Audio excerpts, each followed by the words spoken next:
Welcome back. Now let's get straight into the discussion here. Before we get into the discussion, just to let you know that First Lady Rachel Ruto is currently making her way, cycling from State House to Gigiri. There you have it. Those are live photos. I believe that is part of the Uhuru Highway or University Way, if I get it right.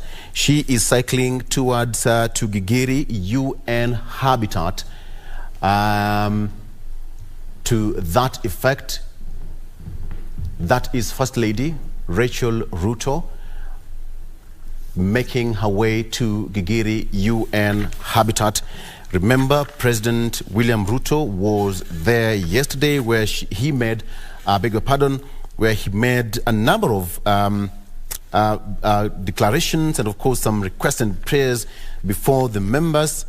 I'll get you details shortly. And today is the First Lady's turn. What are you doing for yourself? That is Uhuru Highway. Live pictures here on KBC Channel 1. And we'll be getting you more pictures and images as and when we receive them. Remember, she's headed to Gigiri at the UN Habitat. The world-marked World International Environment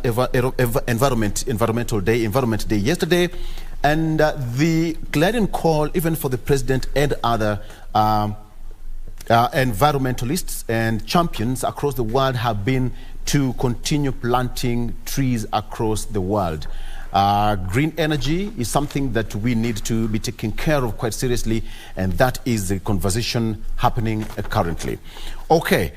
Before I continue, it's always an honor to have you, Mheshimiwa, on the show. Mheshimiwa Geoffrey Ruku, Member of Parliament, Mbeere North Constituency. Welcome to KBC Channel 1. Thank you so much. Karibu sana, Mheshimiwa. Yesterday was World Environment Day. Let me just ask a question. Have you planted trees? And how many?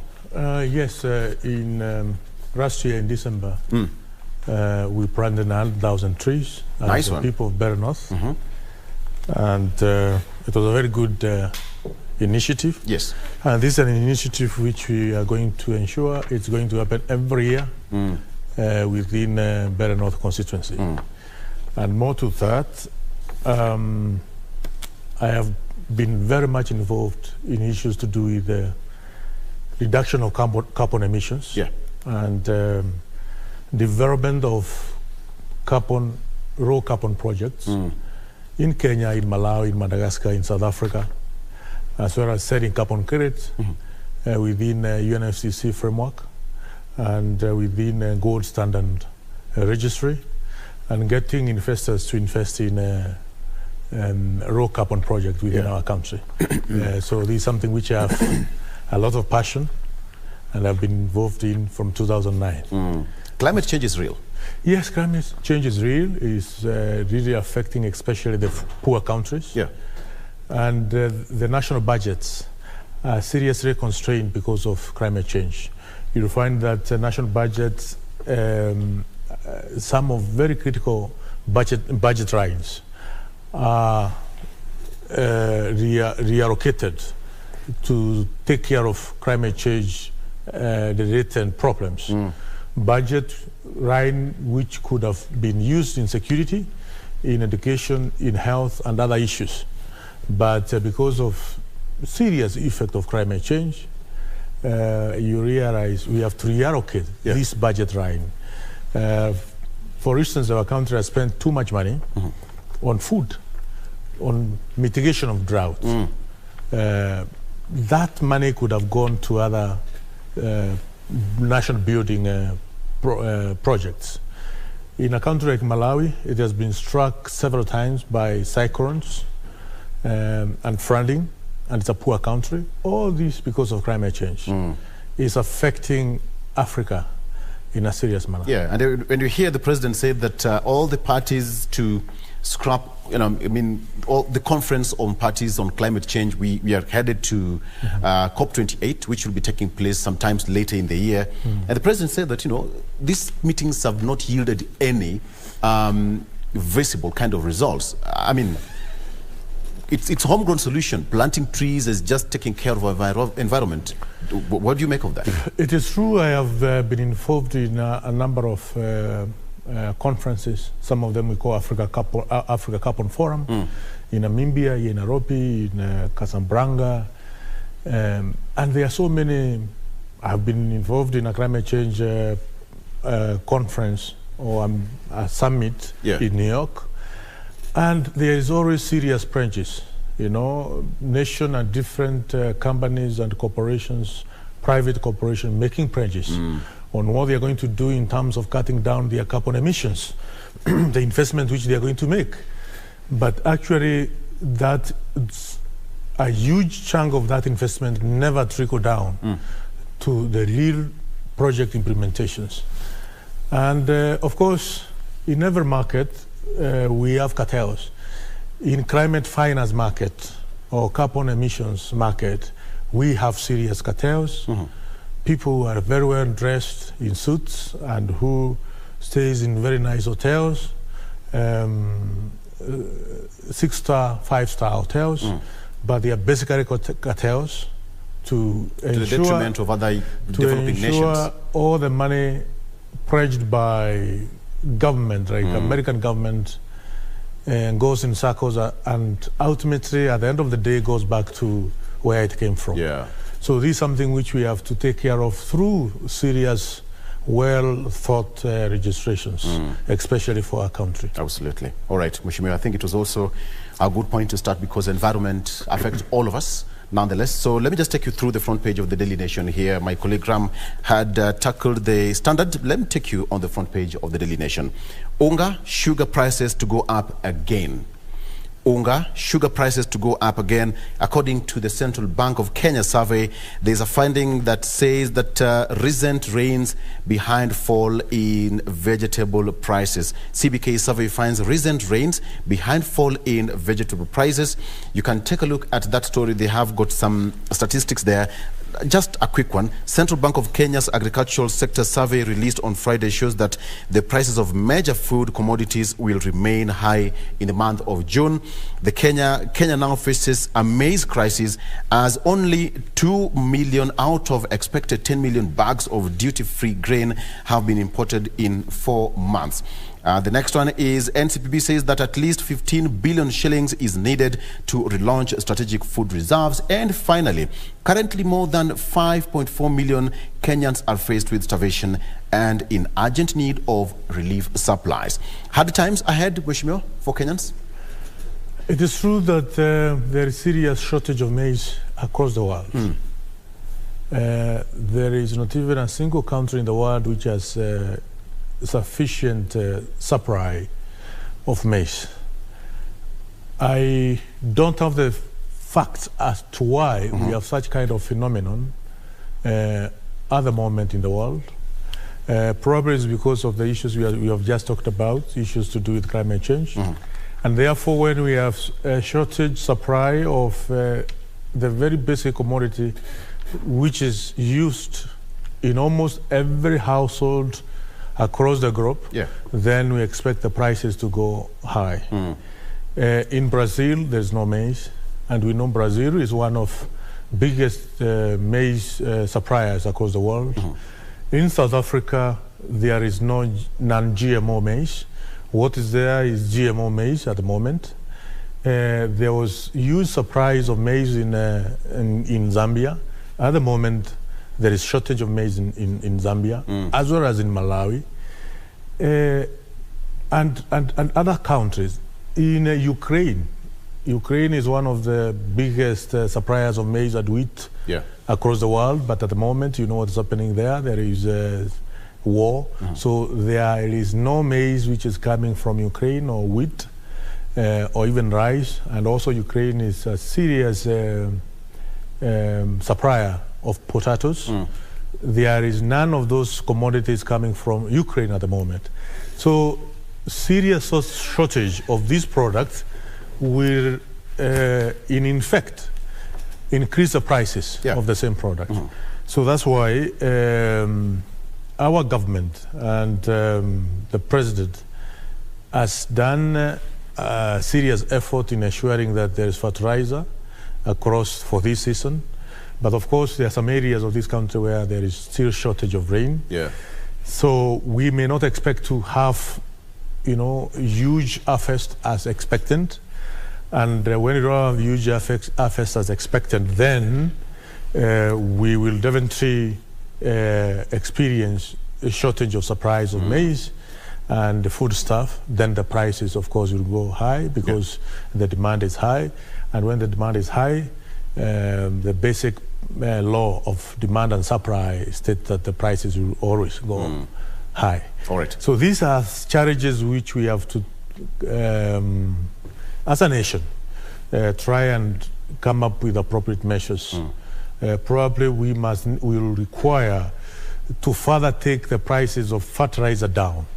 And to that effect, I have proposed a motion in Parliament to ensure that the prices of fertilizer of all the crops we have in Kenya, cash crop and food crops. There is a motion? Yes. Okay. That the prices can be further down,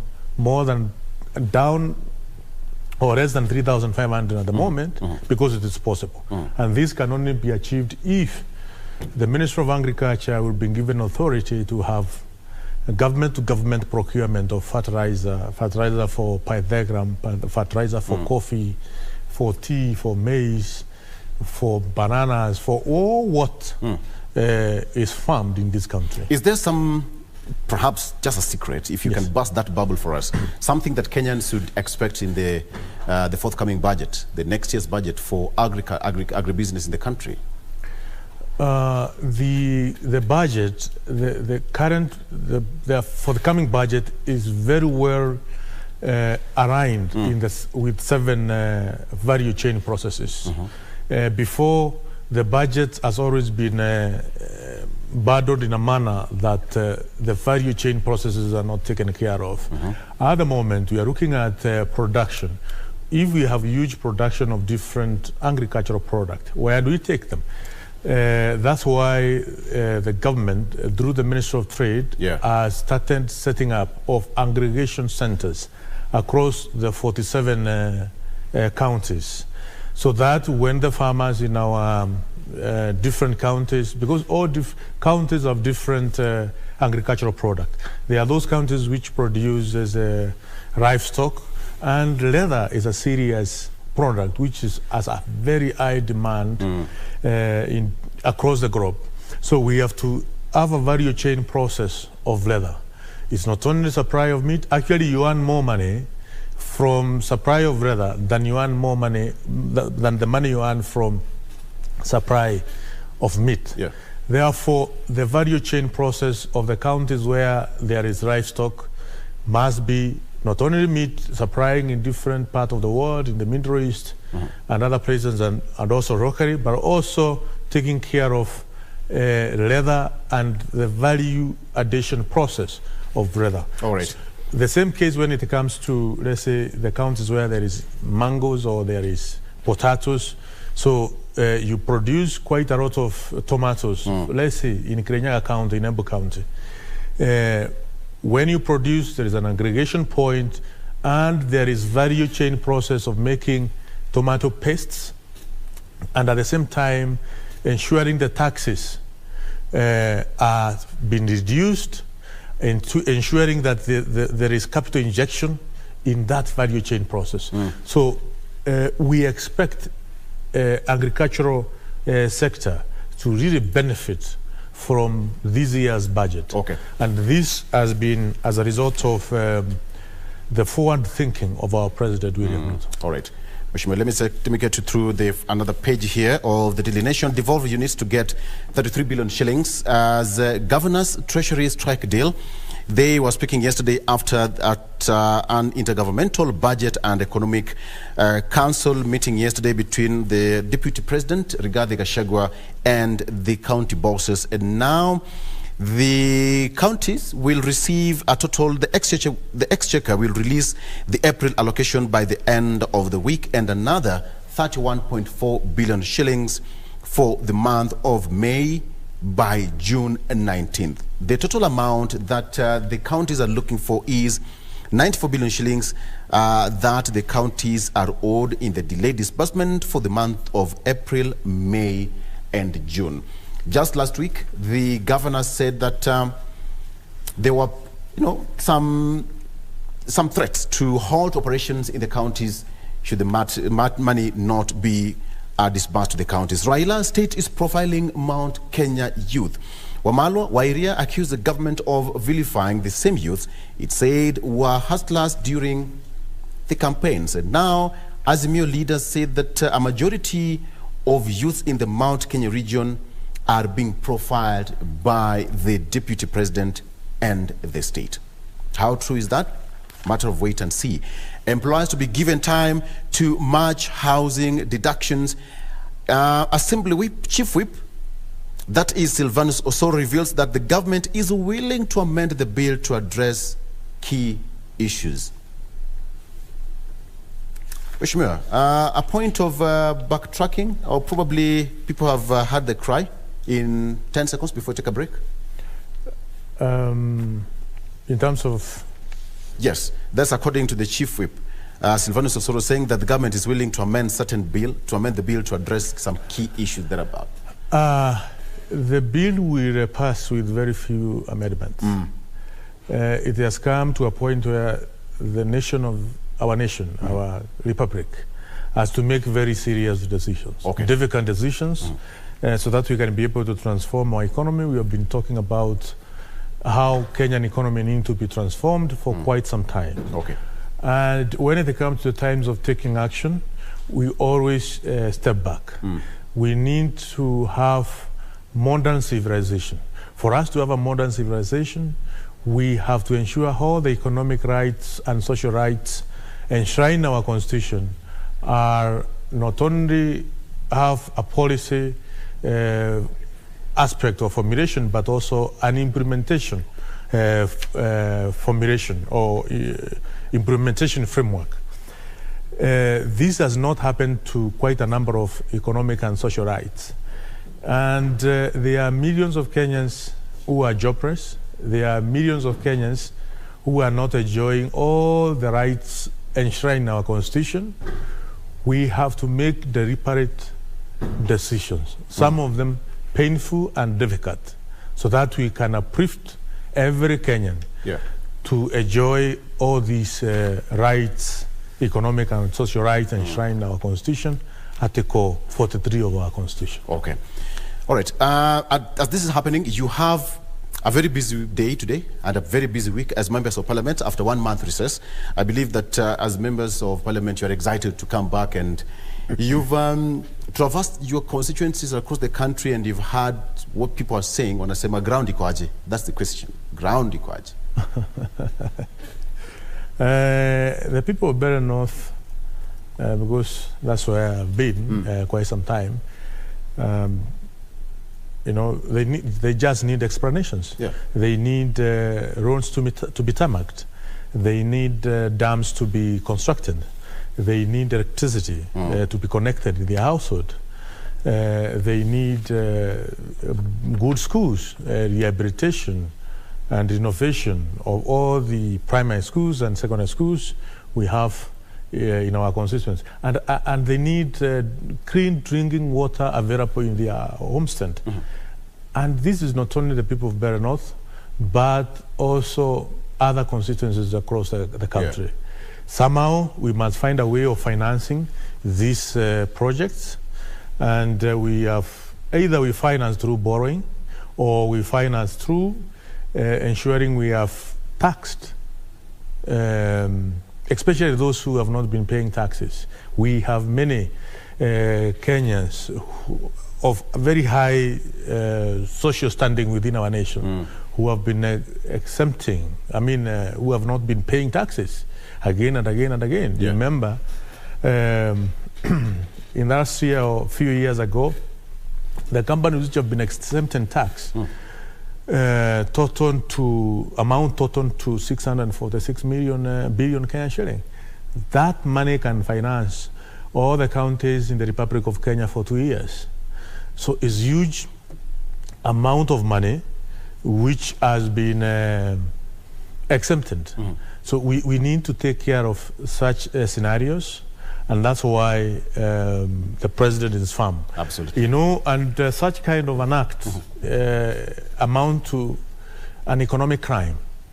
And we have not seen anybody prosecuted in our court as far as committing economic crimes is concerned. All right. So we need to take care of such issues in a more serious way, and it can only happen if we make very tough decisions. Tough decisions, and of course that has to be made. Okay, Mheshimiwa, let's take a quick look at that convoy of the First Lady, who is now cycling from State House, Nairobi, to Gigiri, that is UN headquarters in Gigiri.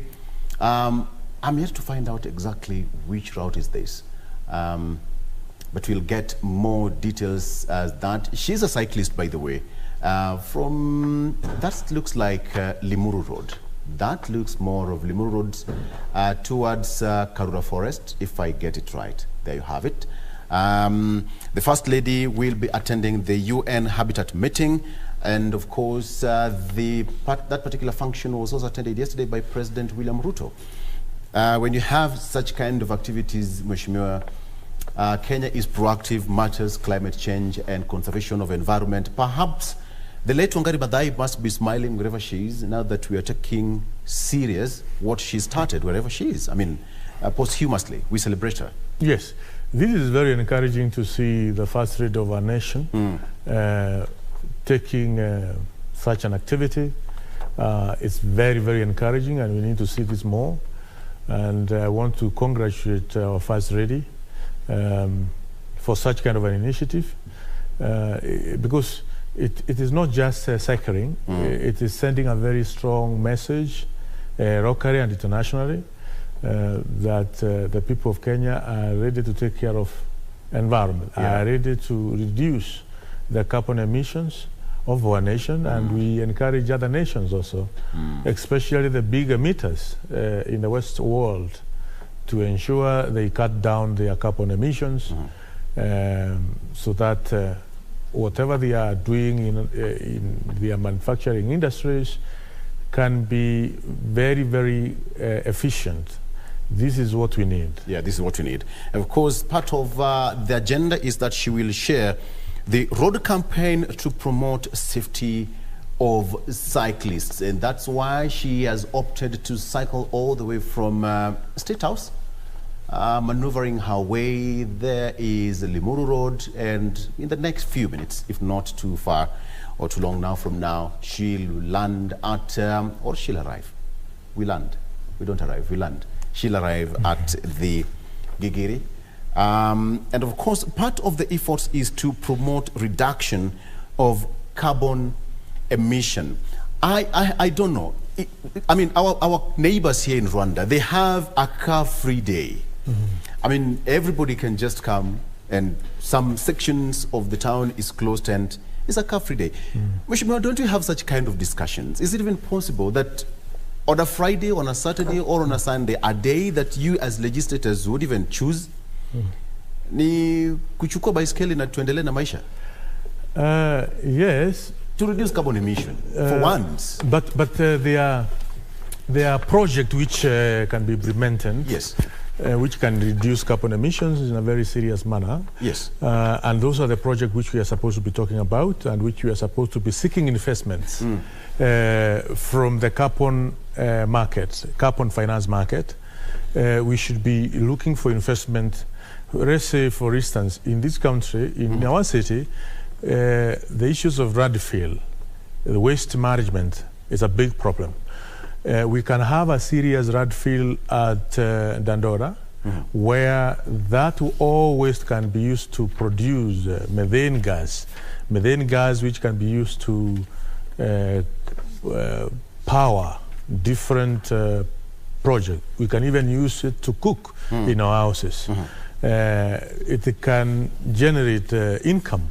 As well as that Dandora dump site, where if we make it a landfill, it can produce energy, electricity, which we can supply in our or in the national grid. So we need such investment to be able to reduce carbon emissions. We also need other different types of projects. For instance, when it comes to the clean cooking in our country, we cut trees so that we can use firewood in our kitchens. So we need more efficient technologies in our kitchens across the country to ensure we not only reduce carbon emissions which come from our kitchens, but also take care of health of our children and our mothers who are mostly in our kitchen, the rural areas. And this will reduce the aspect of respiratory illness, eye diseases, and lower the carbon emissions. So we need to seek investments to implement low carbon projects, and there are many low carbon projects which can be implemented. And I support the president by telling the community of nations, we have to stop talking. I think now that and we have to act. Yes. I was just wondering how the First Lady was going to tackle that uphill. I think she's the one in the middle, if I get it right. Yes, the one in the middle, of course. Now that's exactly the first one, surrounded by other cyclists, champions, advocates of climate change, road safety. She's doing pretty well. I mean, from heading towards Limuru, there's a steep somewhere inside Karura Forest, and the way she's handling it, I'm a bit jealous. Yeah, I'm a bit jealous. You can't do this. I mean, she's quite fit. She's fit. And as you know, also our president is extremely fit guy. He cuts weight for a purpose. And she's doing it so well. And you can see it's not only the president who is fit, but also our First Lady.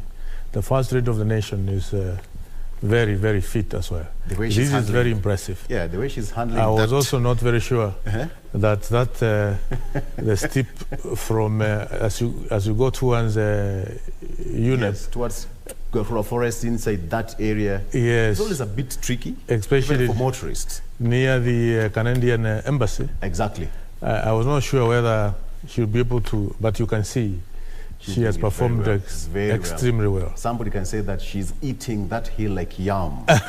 She's eating that hill like yam. Of course, for a good cause, championing for the road safety campaign to promote safety of cyclists in the country. That is, she's taking, that's a turn towards Gigiri complex now. Yes, after Village Market. Yes, towards the complex. It should be like around a few minutes to the complex. She's done pretty well, and we'll wait to see what she's going to present and her prayers to the meeting, and what she's going to submit to the members who are attending that particular function. The president was there yesterday, and he also made some strong submissions to the members. We are also waiting to see what the First Lady is going to submit. Part of her project is to share the roads campaign to promote safety of cyclists, and finally part of the efforts to promote reduction of carbon emission, something that has been affecting the world over. A good cause there for the First Lady and her team headed towards the Gigiri complex at the UN headquarters. All right, there you have it. Okay, Mheshimiwa, very quickly. So today is a busy day for you as legislators after 1 month of recess, and what is there is, let me quote Silvanus Osoro, Chief Whip, the government does not lose. I would not want to probably use that aspect of upende usipende, but the finance bill is well tailored to take care of the challenges we are facing as a nation. That is what we need to explain to Kenyans. That this finance bill is for the benefit of everybody. It is true, paying taxes has been a problem from ages. Yes. Even the times of Jesus Christ. Nobody wanted to pay tax. If today Kenyans are asked to pay tax or not, they will say, we don't want to pay taxes. Yeah, even had tax collectors. Let's have everything for free. But we get everything for free from where? There is no an animal sitting somewhere called government. Government is me and you. Government is the 50 million Kenyans coming together under one constitution, and they decide to be governed by that constitution. And they need to have basic amenities, education, security, hospitals, schools, better roads. Then we have to think how we are going to finance that. We can only finance that when me and you contribute towards such kind of social amenities. So that's what we need to explain to Kenyans. And to tell Kenyans that we have a government which is very committed to the welfare of the people of Kenya. What should you expect in the House today? Today we have the issue of Nurdin Haji is also part of the debate today. The normal paper order. I have not properly checked how that paper order is, but of course we'll be having Director of National Security Intelligence, as well as the Central Bank of Kenya Governor, the appointed Dr. Kamau Dhuge, so that we can interrogate and see whether they have what it takes to hold those offices. It may not be today, but within the course of the week or probably next week. But of importance is the finance bill. Then immediately after that, we'll be having a presentation of the budget, probably next week in Parliament, so that we can take this country forward. Yes. And as I have said, we have a government led by William Ruto, which is as, clean heart, as true interest of every citizen in every region of the Republic of Kenya to ensure we change the lives of the people of our country. We need to take people out of slums. We need to ensure there is jobs for over 5 million youth who are not employed. We need to offer those solutions, What is the general feeling about because we had public participation sometimes last week, over 1,000 entities submitted their submissions and the memoranda. You're going to debate that, but again, even Okiem Tata went to court and he was given orders to serve other parties, the responses and the submissions. But then now, it's still going to be an easy way for Parliament. Do we have any other alternative to raise taxes? It is in very rare circumstances where Parliament is subject to the courts. Very rare circumstances. Okiem Tata, yes, can go to court and can get whatever orders he wants to get, but that did not stop. Actually, the courts did not stop Parliament from debating. The Parliament must carry its function, and that function cannot be curtailed by the courts, by the executive. It's part of very important arm of government.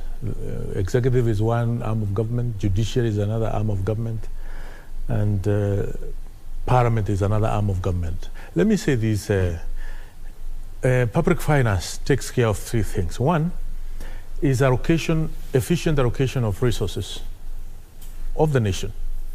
Two, takes care of distribution of national income. And three, takes care of stability of an economy. This economy has not been stable for quite some time. We have to take decisions, firm decisions, which are going to ensure the stability of the economy is achieved as we move towards the future. And so what is the general outlook economically of our country? We are stable as an economy. We are not devoting any foreign loans. In this month, we are going to pay the Eurobond, which is serious amount of money. Yes. So an economy which is not devoting any foreign commitment or debt is a stable economy. It's an economy which is trying to ensure the fiscal and monetary policies are properly aligned within all the economic sectors. But there are challenges of employment. There are challenges of what you have just mentioned, the food security. These need, when you talk about distribution of national income, it should be distributed even to the very deep villages we have in this country. Because if you are Kenyan and you live in a very, very deep and far-flung areas of this country, the national income should not only be for the people in Embu, in Kisumu, in Nakuru, in Mombasa, in urban centers. The national income should be felt including very far-flung areas in Mbeere, in Ramu, in Mbeere, in Ukambani, in all these places. So this is what the Finance Bill is trying to achieve. For instance, people are complaining about 8% of petroleum product, VAT. It has been increased from 8% to 16%. So they are saying, why? Why are we increasing the VAT of petroleum product?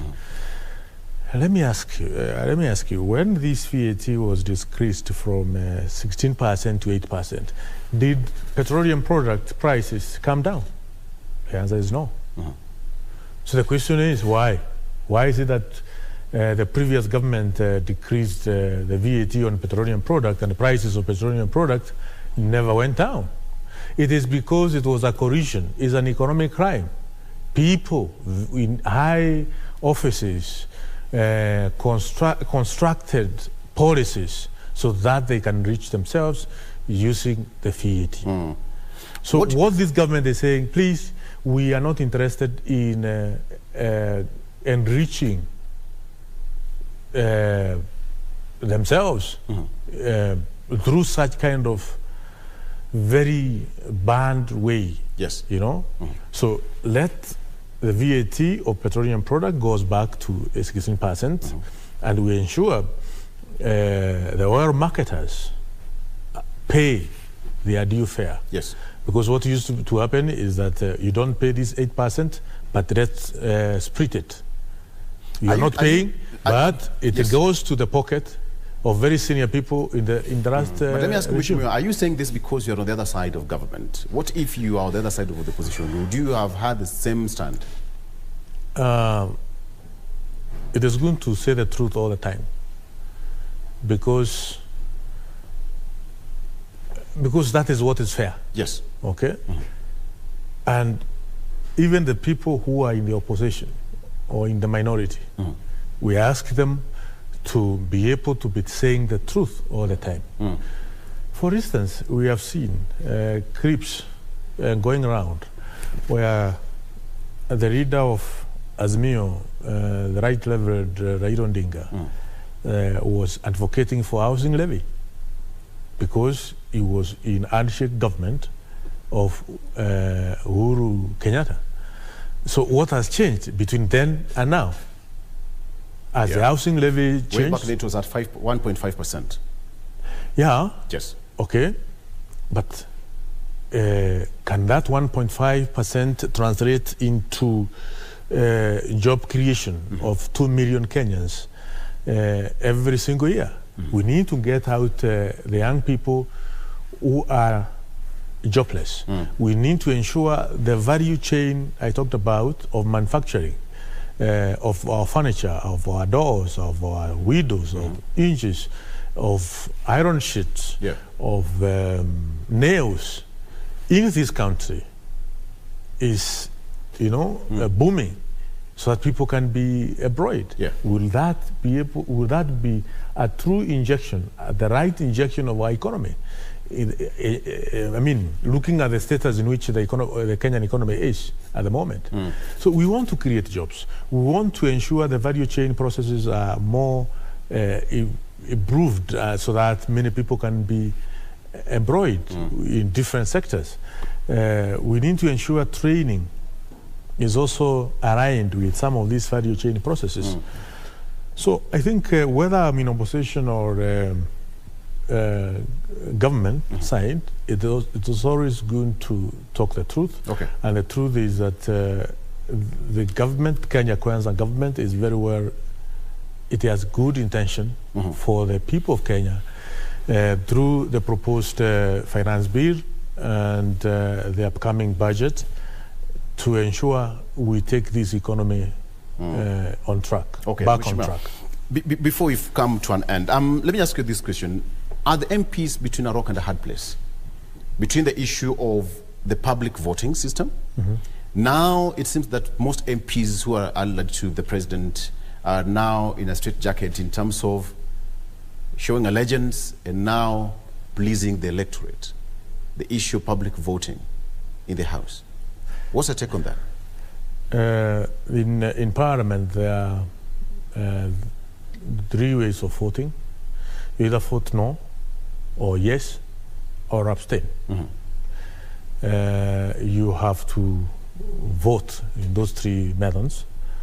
And abstaining is not keeping quiet. It's voting, is pressing the button of abstaining, so that it can be recorded that you abstained from voting. The other option is to run away, that you are not in the House when the voting is happening. But as far as for the members of Parliament who will not vote for this finance bill, or those who abstain for this finance bill, you are either in opposition, but I know there are quite a number of members of Parliament in opposition who will also vote yes to this finance bill. But at the same time, probably we have a few members of Parliament of within Kenya Kwanza Coalition who may think, and it is within their right to say that, but you know, you need to explain to your constituents in clear terms, as I am doing, why. You know, when you go to when you go to campaign, you explain your manifesto. You try to convince people why you are the best to lead them as a member of Parliament. It's the same thing. We need to go out there and try and explain again and again to our constituents, and they will understand. Okay, because I'm part of them. I only need to explain why this is important. As I have mentioned, my constituents need roads. We need tarmac roads. We need a dam. Yes. Where will you get that money from? It will be interesting to see so how I need to vote this so that I can run to the government and say, please, here is a dam which we need to be constructed for the benefit of irrigation project, agricultural project in my constituency. All right, Mheshimiwa, let's stop at that point. It will be interesting to see how it's going to pan out. Of course, we wish you all the best, even as you head towards the House later in the day for the session. And of course, we had live pictures of First Lady Rachel Ruto, who was cycling from State House to Gigiri, UN headquarters, in a bid to share the road campaign to promote safety on cyclists, and also be part of the efforts to promote reduction of carbon emission. That is a discussion that has been happening for quite some time now. President William Ruto was also there and made his submission to members of that particular assembly. We are waiting to see what the First Lady will also submit to the members attending that. All right about now, we are taking a break, and when we come back, we'll be crossing over to Radio Taifa, where Rashid Monkondo will be having a discussion with the guest, that's Colonel retired Cyrus Oguna, who is now the Chief of Staff, Siaya County. Actually, he is a former government spokesperson. He'll be talking matters to do with the governance and development, so you need to stick around for that. Thank you, Mheshimiwa, for joining us on the show. All right, and thank you too for being a part of this. My name is Victor Oloo. Have a good morning. Bye-bye for now.